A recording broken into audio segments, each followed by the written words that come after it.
Ward 8 City Council, at least some of whom are here at this point. What time? I believe it is the appointed hour of 6:42, so we're going to go ahead. Let me just make note, however, of who we do have present, so I won't attempt to get a response out of somebody who's not here. Could you each introduce yourselves?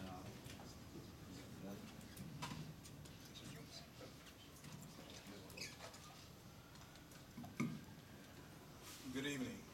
My name is Darrell Gaston. I want to thank DC4D for allowing me to be here today. I know you're Mr. Patterson, right? Yes, sir, I am. Thank you. And Ms. Seegers? Yes. Okay, very well. We'll begin with opening statements, Mr. Gaston, why don't you go ahead first? Thank you. Again, my name is Commissioner Darrell D. Gaston. I'm serving my second term as Advisory Neighborhood Commissioner in 8B, and my second year as Chair of that ANC. I'm running for Ward 8 because I believe in the potential of our residents. We should be encouraging them to move from public assistance to self-sufficiency. As someone who grew up on welfare and public housing, I know the value of hard work and home ownership. As a young person, we should be providing more opportunities to give our young people a real opportunity to become successful and to make it at life. My main purpose for also running is putting Ward 8 back to work. If DC can build baseball stadiums and give millions of dollars in free land to build a hotel, then DC can invest in human capital and human development and put our residents in Ward 8 back to work. And those are the main reasons why I'm running for Ward 8 City Council. Thank you. Mr. Patterson. Thank you. It's a pleasure to be here with DC4D. My name is Jacques Patterson. I'm a four-term ANC of 8B. I was chair of that ANC for 6 years, and I'm running because DC and Ward 8 specifically needs a new way of life. Ward 8 specifically has 35% unemployment currently. That means that 3 out of every 10 people in Ward 8 do not have a job. That is a major problem in our ward. We also have one of the highest HIV/AIDS rates. We are the youngest ward, and we need to reform our education in Ward 8. So I'm running to give us a new way of life in Ward 8 to make sure that every child has an opportunity to have a quality education, that every person has an opportunity to have a job in Ward 8. Thank you very much. Ms. Seegers. Good evening, and thanks for having the forum. I'm currently the chairperson and treasurer of ANC 8E. I've been commissioner for 4 terms, or 3.5 terms. I came here today to get your endorsement. That's why I'm here. It seemed like you all didn't endorse anybody last time around. I came to get your endorsement. I work hard. I'm for democracy. I'm for the challenges we have in the district as far as voting rights, and specifically in Ward 8. My goal is to uplift Ward 8 first, then support the rest of the city. As far as jobs, I'm already doing that. I get vacancies and send them out. I have a program called First Payday Loan, where I'll pay the person, give the person money to go for a job interview and a job, and they pay me back on the first payday. But the main thing I'm here for tonight is for your endorsement. Okay, thank you very much. Going to start with a 30-second response question. You may have heard it earlier, but asked with another cast of candidates. A ballot initiative banning corporate political contributions has been proposed for the November ballot. First, do you generally support this proposal? Second, ballot initiatives passed by voters have been overturned by the council before. If elected, do you pledge to respect the will of the people if the proposal passes? Start with Mr. Gaston. I enthusiastically support the ballot initiative. During the ethics testimony, I gave testimony stating that any city contractor that is a contract on behalf of the city should be prohibited from giving money to any council member during any election, because it's one of those pay-to-play things. And also, as a council member, and even as a resident, I support putting an initiative on the ballot so that the council cannot overturn the will of the people. In many cases, for example, as you know, in '96 when we had the voter term limits, that was passed by the council, by the residents, and 2 years later, Jack Evans turned around and had the council override that will. Okay. Mr. Patterson? I currently don't support it as it is written currently.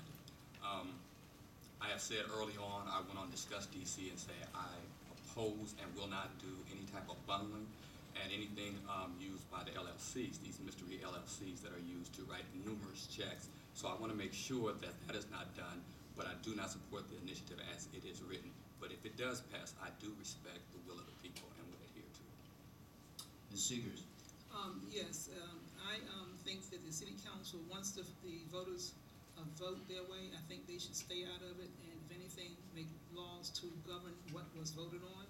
And as far as contribution from anyone, I believe anyone should be able to contribute to a candidate as long as within the limit that the law allows. Okay. Now, a second question is also 30 seconds. Is raising income taxes an option you would consider should there be a shortfall in fiscal year 2013, in the budget for 2013? And let's start with you, Mr. Patterson. Yes, increase in taxes is something I would look at, but first I would like to look at where we have a lot of waste in a lot of government agencies, such as the healthcare finance area, where we're not even collecting the money that's due us from the Medicaid reimbursements. So I want to make sure that we're effective and we're efficient, and then we'll look at taxing people. Ms. Seeger? For the most part, no, I would not want to increase the taxes for anyone. But at the time, if the city council do what they're supposed to do, we should have enough money because we pay into the federal government and they give us the money back. That's kind of backwards. But I would look at it only at that time that it's presented to me. Mr. Gaston? I think that it should always be an option on the table, but first after going through every line item in the budget, eliminating waste. For example, I work in DYRS, and there are a number of contracts that we give out to nonprofits that don't rehabilitate our kids. And so we stop eliminating the waste. We do what's efficient and effective for the government, and after that, and we still have a shortfall, I do think those who make a little bit of money should be able to help out other people become successful, but only after we eliminate the waste within the DC budget. Okay, thank you. Let's go on to the next question. This will allow you 2 minutes to respond to. Education is inextricably linked to addressing unemployment and poverty, and thereby increasing self-reliance and reducing welfare dependency. Take 2 minutes to comment on the current situation in Ward 8 and provide your recommendations for change. We'll start with Ms. Seegers. In Ward 8, my first change would be any job that's there, especially construction jobs, that's using government money, hire Ward 8 first, then the city. The first source agreement as it's written and as it may be passed as far as how the union did it, I would not go with that as well. I would say 51% of all hirees are district residents, not 51% of new hirees. So that would be the first thing. The training and schooling we have there, it needs to be improved because the training for the most part is for jobs that's not out there now. They need to upgrade themselves to the workforce that's out there now. Now they train them for, say, nursing, if they finish that. So we need, I think, more money in the budget for training in Ward 8. Okay, then the TANF will be cut off in the next 60 months. Every year they're gonna cut 20%. So with that said, I think we need more police officers on the street because I do believe crime will increase. So I think the budget for the police should increase.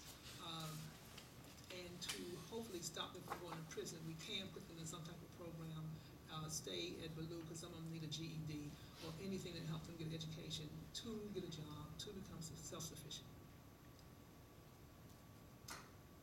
Okay, did I give you a chance to respond to this? No, sir. Started with me. Okay, Mr. Gass. So I think that in order to improve our job training programs and our education, we need to do a better job partnering with the business sector. I think job training can only be in the classroom. For example, I want to be a hotel worker.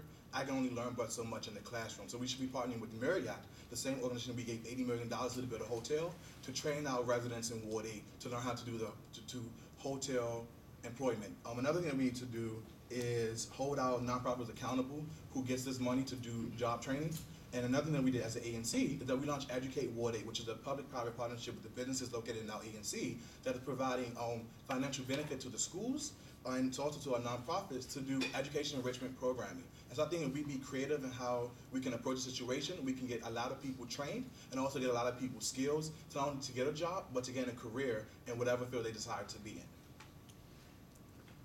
Okay, Mr. Patterson? I was recently employed with the Federal City Council, and this was one of the questions that came up. So I also sit on DC Appleseed, and we got together with Walter Smith, Alice Rivlin, and we started to address this problem. The first thing that came out of this was the community college. We looked at the feasibility study and brought about the community college. So for me, it is addressed in making sure that we have trained our people to take the jobs that are created in the city. A lot of times what we're finding is jobs are happening in the city. We don't have the proper education for our DC residents to take those jobs. That is a major point that we have to address. I think the DC College is addressing that, making sure we have the right marketing. Education toward the marketing jobs that we're creating in the District of Columbia has to be our priority. Okay, thank you very much. Next question, and this is a 1-minute response. Support services are needed to enable seniors who are ill or disabled to remain in their homes rather than go to nursing homes prematurely.